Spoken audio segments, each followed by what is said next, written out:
हर हर महादेव दोस्तों, पुराने समय में राम मंदिर था वो कैसा दिखता था। उसे तोड़कर बाबर ने बाबरी मस्जिद बनवाई थी। राम मंदिर का निर्माण किसने किया था, इसका रहस्य बहुत ही कम लोग जानते हैं। हमारी अयोध्या नगरी बहुत ही पवित्र नगरी है। ये हिंदुओं के लिए, सनातनियों के लिए बहुत ही महत्वपूर्ण है, क्योंकि यहाँ पे प्रभु श्री राम का जन्म हुआ था। इसलिए हम इसे राम जन्मभूमि भी कहते हैं। चलिए जाने राम जन्मभूमि के इतिहास के बारे में। हेलो दोस्तों, मेरे चैनल में आपका स्वागत है। मेरा वीडियो पसंद आया तो वीडियो को लाइक कीजिए, सब्सक्राइब कीजिए। नमस्कार।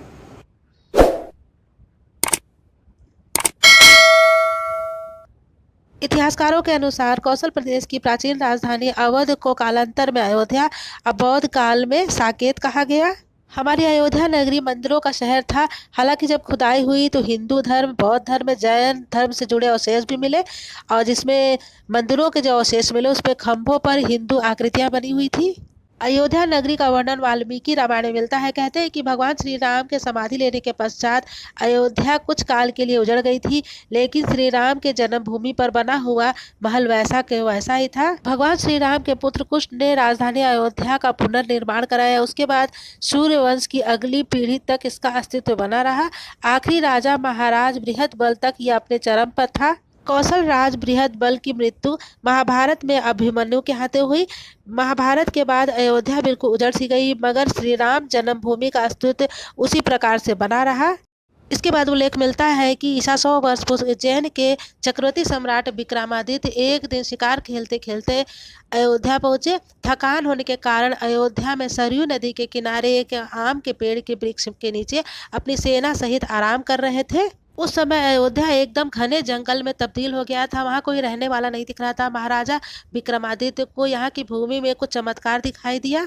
जब महाराजा विक्रमादित्य ने खोज आरंभ की तो वहां के साधु संतों से ज्ञात हुआ कि ये प्रभु श्री राम की जन्मभूमि है। उसके पश्चात संतों के निर्देश से सम्राट विक्रमादित्य ने भव्य मंदिर के साथ स्तूप, सरोवर, महल इत्यादि बनवाए।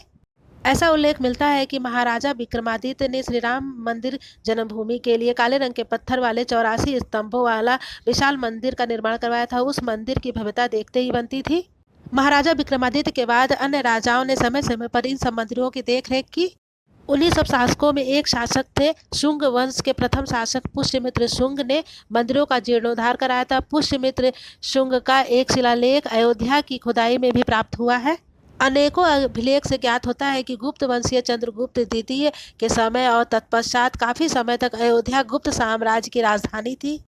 गुप्तकालीन महाकवि कालिदास के रघुवंशम में कई बार अयोध्या का उल्लेख मिलता है। इतिहासकारों के अनुसार 600 ईसा पूर्व अयोध्या एक व्यापार केंद्र था। इस स्थान को अंतर्राष्ट्रीय पहचान 5वीं शताब्दी में तब मिली जब ये प्रमुख रूप से बौद्ध केंद्र रूप में विकसित हुआ। उस समय अयोध्या नगरी का नाम साकेत था। कहा जाता है कि चीनी भिक्षुक फाहियान ने देखा कि यहाँ कई बौद्ध मठों का रिकॉर्ड रखा हुआ है।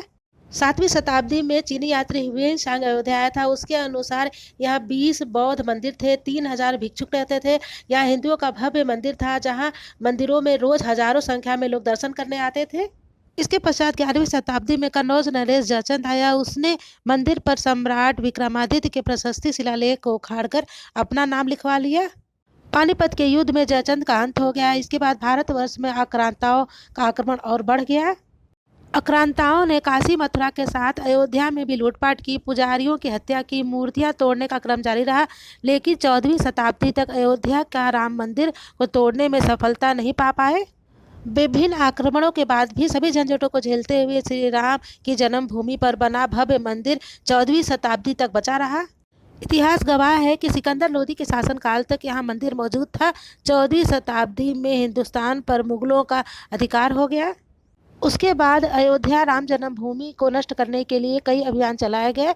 अंत में 1527 से 1528 के बीच में श्री राम भव्य मंदिर तोड़ दिया गया। उसके पश्चात मंदिर की जगह पर बाबरी मस्जिद बना दिया गया। इतिहासकारों के अनुसार अंत में 1992 6 दिसंबर को बाबरी मस्जिद का ढांचा विध्वंस कर दिया गया। मुगल संस्थापक बाबर के एक सेनापति बिहार के अभियान के समय अयोध्या में श्री राम जन्मभूमि के स्थान पर प्राचीन और भव्य मंदिर को तोड़कर मस्जिद बनवाई थी, जो 1992 तक विद्यमान रही। इतिहासकारों के अनुसार 1528 में बाबर ने अयोध्या मस्जिद को ढहाकर मस्जिद बनवाने का आदेश दिया था।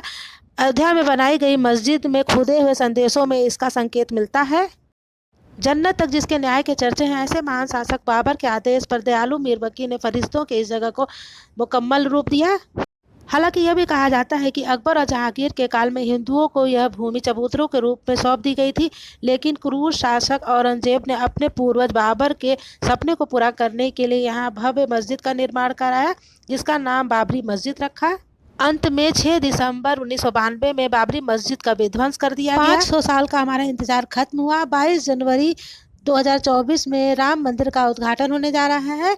पूरा देश इस वक्त राममय है। मेरा वीडियो कैसा लगा कमेंट जरूर करिए। कमेंट बॉक्स में लिखिए हर हर महादेव। नमस्कार, अब मिलेंगे अगले वीडियो में।